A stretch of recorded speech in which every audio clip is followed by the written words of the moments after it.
Oh, hein? Pourquoi tu es moins comme ça? Quoi? Tu es méchant. On dirait femme. Quand tu vois même, tu m'énerves même. Oh, laisse-moi. Tu peux pas vivre ta vie, quoi. Oh, vraiment. Vous avez été déjà victime de ce genre de situation où on vous calomnie, où on dit des choses ignobles de vous, où on vous dit des méchancetés. Comment vous êtes senti avec? Mal, bien sûr. Oui, on se sent toujours mal lorsqu'on entend des choses désagréables sur nous.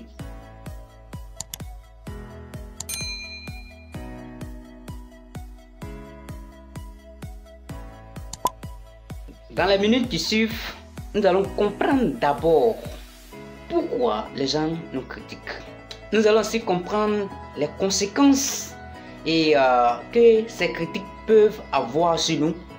Et enfin, nous allons voir comment est-ce que nous pouvons réagir face à la critique. Parce qu'il est vraiment important de bien réagir face à la critique. Mais tout d'abord, vous devez savoir que la critique et les critiques, les calomnies, les méchancetés ne sont pas des faits nouveaux. Ça a toujours existé dans l'histoire. Les gens ont toujours critiqué les gens, bien sûr. Et les gens critiquent toujours les gens. Et les gens critiqueront toujours les gens. Donc, vous n'êtes pas le premier à être blâmé. Vous ne serez pas non plus le dernier à être critiqué. Voyons les faits ensemble. Quand on fouille un peu dans la Bible, on voit que le vieux Noé, quand il construisait l'arche, il a été sujet de railleries. Les gens de son époque se sont moqués de lui. Le Christ, malgré toute sa bonté, malgré tout son bon sens, malgré tous les miracles qu'il faisait, il a été sévèrement critiqué par les gens de son époque. Il a été calomnié, il a été chicoté et il a même été envoyé sur la croix pour mourir comme un bandit. Aussi, le 8 janvier 1642, à Arcetri, près de Florence en Italie, mourait un vieux appelé Galilée qui a affirmé que la terre était ronde et que la terre tournait autour du soleil. Cette vérité n'a pas été acceptée de ses contemporains qui l'ont tué. Il a été condamné. L'Église catholique en 1992 a reconnu des torts par le pape Jean-Paul II.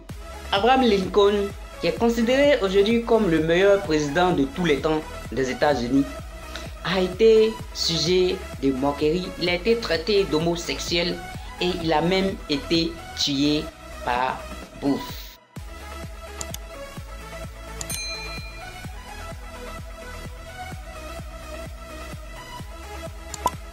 Thomas Sankara, qui est aujourd'hui acclamé par tous les panafricains, a été lié et a fait l'objet d'une moquerie de ses autres pères africains présidents. Son chemin n'a pas été toujours facile et il a même connu la mort. Le grand industriel américain a été sujet de moquerie lorsqu'il a créé le modèle T. Mais ce modèle a été le modèle le plus vendu. Henry Ford même a été critiqué pour le fait qu'il ne soit pas parti à l'école, qu'il était analphabète. Mais cela n'a pas empêché l'industriel de réussir et de devenir l'un des hommes les plus riches de son époque. Vous avez été à plusieurs fois victime de railleries, de moqueries, de méchanceté de la part des autres. La question qu'on se pose c'est pourquoi se faire? Pourquoi est-ce que les gens prennent du plaisir à nous critiquer? Pourquoi est-ce que les gens prennent du plaisir à parler mal en fait des autres? Vous savez, nous sommes dans une société de conformisme. Nous sommes dans une société où on doit tous regarder dans la même direction. On a été éduqués à cela. Et lorsque vous voulez sortir des sentiers battus pour faire quelque chose qui n'est pas conforme à ce que la société a l'habitude de voir, à ce que la société a l'habitude de vivre ou de faire, en ce moment-là, vous suscitez les moqueries, les railleries, les critiques et même les blâmes de vos contemporain. Les gens aussi nous critiquent ou vous critiquent, vous et moi bien sûr, parce qu'ils sont aigris tout simplement. Les gens nous critiquent par jalousie. Vous avez quelque chose, l'autre n'a pas, alors vous vous mettez à critiquer cette personne. Ça peut être vous. Peut-être que vous avez quelque chose de particulier que les autres n'ont pas, alors ils vont se mettre tout simplement à vous critiquer. Ils vont vous critiquer pour ce que vous avez, ils vont vous critiquer pour ce que vous savez aussi. Les gens critiquent parce qu'ils n'ont pas confiance en eux-mêmes. Oui, un manque de confiance peut expliquer le fait de critiquer, de blâmer l'autre, tout simplement parce que on veut le voir être même chose que nous, on l'a dit auparavant. Et les gens critiquent aussi par plaisir de critiquer. Quelles sont alors les conséquences des critiques sur toi et moi? Quelles sont les conséquences des critiques sur nous? Lorsque les gens parlent mal de nous, lorsque les gens nous calomnient, quelles sont alors les conséquences? Nous réagissons tout simplement aux critiques en rentrant dans notre coquille pour la plupart d'entre nous. Nous avons peur d'être rejetés. Et vous savez, la peur d'être rejeté fait partie des plus grandes peurs en fait. Parce que personne n'a envie d'être rejeté. Tout le monde veut être accepté en fait. Aujourd'hui, personne ne croit aux fables. Même personne n'ose dire qu'il ne croit aux fables. Vous ne pouvez pas dire que vous ne croyez pas aux fables. Tout simplement par la peur d'être rejeté. Quand on nous critique aussi, on a l'habitude de se défendre. On a l'habitude de prouver le contraire de ce que les autres disent de nous.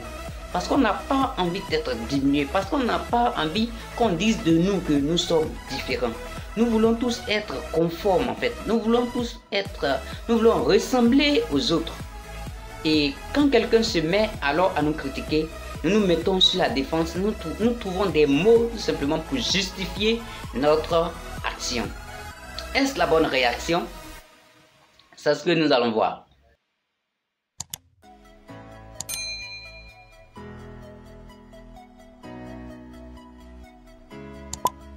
Il y a deux types de critiques. On a les critiques négatives et on a les critiques positives. Les critiques négatives sont des critiques destructives, bien sûr, qui nous détruisent. Et les critiques positives sont des critiques constructives qui nous construisent, qui participent à notre édification personnelle. Alors, quand on vous critique, c'est à vous de vous asseoir et de voir si cette critique est une critique positive ou si c'est une critique négative. Si c'est une critique négative, alors qu'est-ce que vous devez faire? Vous ne devez pas tenir compte de ça. Mais si c'est une critique positive, vous devez faire en sorte que vous puissiez changer tout simplement. Face aux critiques négatives, gardez votre sang-froid. Restez silencieux. Ne répondez pas à ce genre de critiques. Vous ne devez pas jeter l'huile sur le feu. Parce que lorsque vous répondez à une critique négative, vous serez en train d'attiser le feu en fait. Et vous risquez souvent de perdre votre raison à force de vouloir argumenter. Agissez sans tenir compte de l'opinion des autres. Vous savez, nous n'avons qu'une seule vie et nous devons vraiment bien la mener. Aujourd'hui, si on parle de Galilée, si on parle de Jésus, si on parle de Thomas Sankara, si on parle de tous ces grands, c'est parce que ces grands-là ont pris un jour la décision de faire quelque chose que tout le monde ne faisait pas. Et comme on l'a vu tantôt, ces personnes ont été critiquées par leur action révolutionnaire dans leur temps. Alors, vous devez agir sans tenir compte de ce que les autres disent. Bien sûr que vous devez respecter la morale. Ce que les autres pensent n'est pas ce qui est le plus important.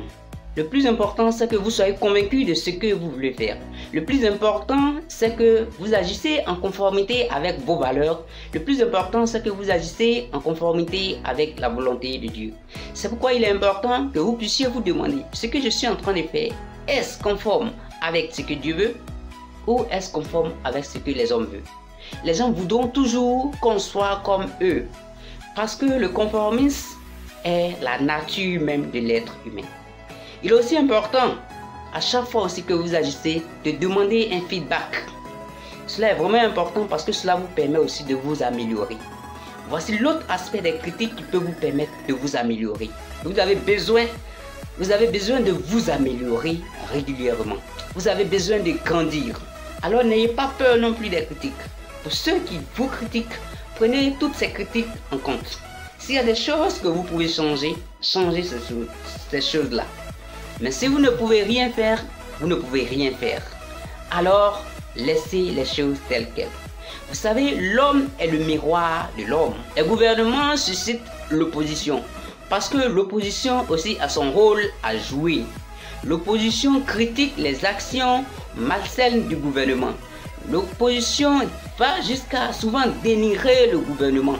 Et ces choses sont importantes pour le gouvernement parce que cela permet au gouvernement de voir les aspects que l'opposition pourrait voir, que l'autre pourrait voir, que eux-mêmes, les membres du gouvernement ne peuvent pas voir. Alors l'opposition joue un rôle important dans l'exercice du pouvoir du gouvernement. C'est pareil, considérez ceux qui vous critiquent comme des gens de l'opposition.